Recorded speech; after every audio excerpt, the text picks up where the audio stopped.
Sebelum jeda tadi Breaking News Kompas TV mendengarkan keterangan dari Kepala BNPB soal operasi pencarian dan juga penyelamatan korban longsor di Kabupaten Pekalongan. 20 orang dinyatakan ditemukan, kemudian 7 orang masih dicari. 600 orang Satgas terus bekerja untuk operasi pencarian dan juga penyelamatan. Sesuai dengan SOP, Kepala BNPB tadi mengatakan akan ada 7 hari untuk operasi pencarian dan juga penyelamatan. Sementara untuk masalah bantuan nanti akan disalurkan oleh Kementerian Sosial dan juga oleh pemerintah Provinsi Jawa Tengah. Hal yang perlu diperhatikan selain pencarian korban dan juga upaya penyelamatan adalah mitigasi bencana.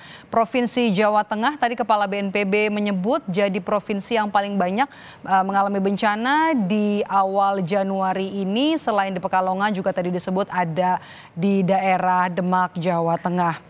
Kita akan bergabung dengan jurnalis Kompas TV yang sudah bersiap melaporkan informasi terkini dari pencarian korban longsor di Pekalongan, Jawa Tengah. Sudah ada jurnalis Kompas TV Gina Wirana dan juga juru kamera Roy Pancaputra di Puskesmas Petung Kriono, Kabupaten Pekalongan. Jinawi, selamat sore. Bagaimana proses pencarian korban dan kondisi korban yang selamat yang dirawat di Puskesmas?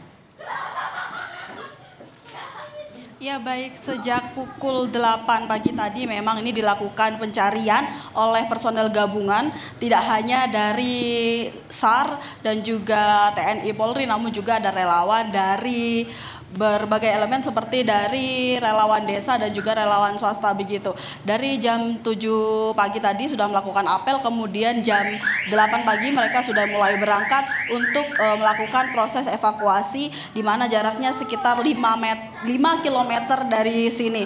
Nah, sampai jam 3 sore tadi sekitar 7 jam pencarian ini sudah ditemukan setidaknya 3 korban meninggal dunia. Salah satu diantaranya adalah korban laki-laki yang merupakan bayi berumur 5 bulan. Dan kemudian sementara korban luka-luka lainnya sudah ditemukan sebelumnya sekitar 13 korban yang semuanya sempat dirawat di Puskesmas Petung Kriono, kemudian setidaknya sebagian besar sudah dirujuk ke rumah sakit terdekat di rumah sakit sekitar Kota Pekalongan dan juga Banjarnegara. Kemudian yang dirujuk ke RSUD Pekalongan seperti itu. Kemudian ada juga yang rawat jalan.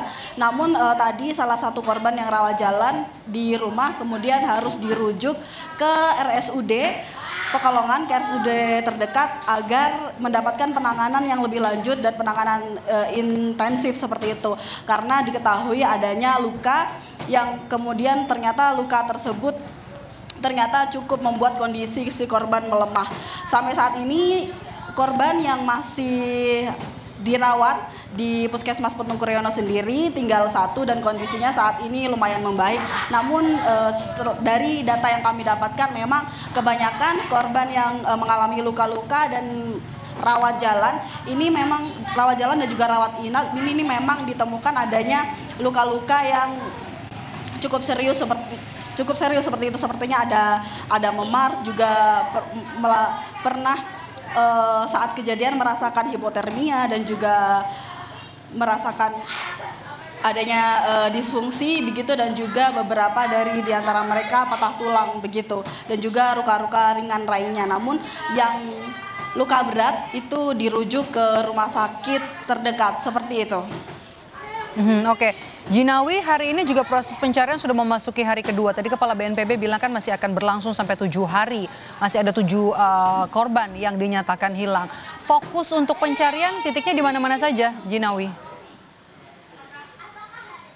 Ya baik, kalau jika fokus pencarian sendiri ini memang sudah ditentukan ada 3 titik. Yang pertama adalah di area kafe, kemudian di area rumah dari sekretaris desa atau Pak Care, dan kemudian di area aliran sungai, di mana titik-titik itu adalah titik-titik yang terparah dan titik-titik di mana banyaknya korban jiwa ditemukan. Perlu diketahui bahwa memang ada area kafe di situ yang merupakan area yang cukup parah karena di sana adalah ada aktivitas warga dan juga aktivitas dari wisatawan yang melakukan sebelumnya pada sore hari sebelum kejadian melakukan aktivitas seperti berekreasi seperti itu. Namun ketika sore hari ketika hujan lebat kemudian mereka mengetahui adanya tanda-tanda longsor kemudian lari begitu ke arah rumah dari Bapak Sekdes, yang maksud kami almarhum Bapak dari Sekretariat Desa, dan kemudian di 2 titik itu ternyata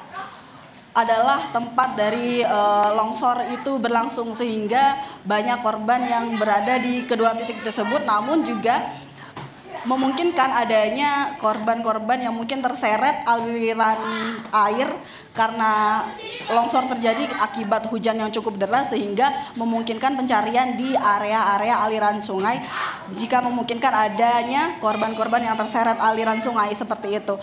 Dari pantauan kami baru saja ini ditambahkan setidaknya 1 alat berat, yakni ekskavator, untuk membuka jalan dan untuk mempermudah akses pencarian seperti itu.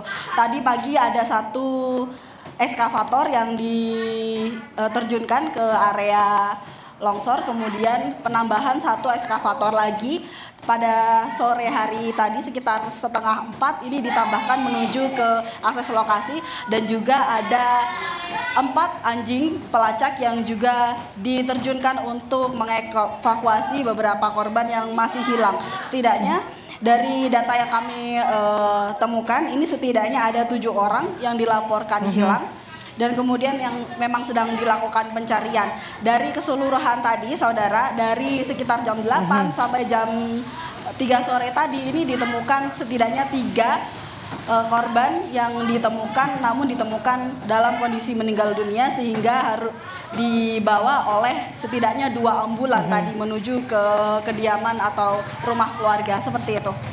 Baik, terima kasih laporan Anda jurnalis Kompas TV Gina Wirana dan juga juru kamera Roy Pancaputra langsung dari Puskesmas Petung Kriono, Kabupaten Pekalongan, Jawa Tengah.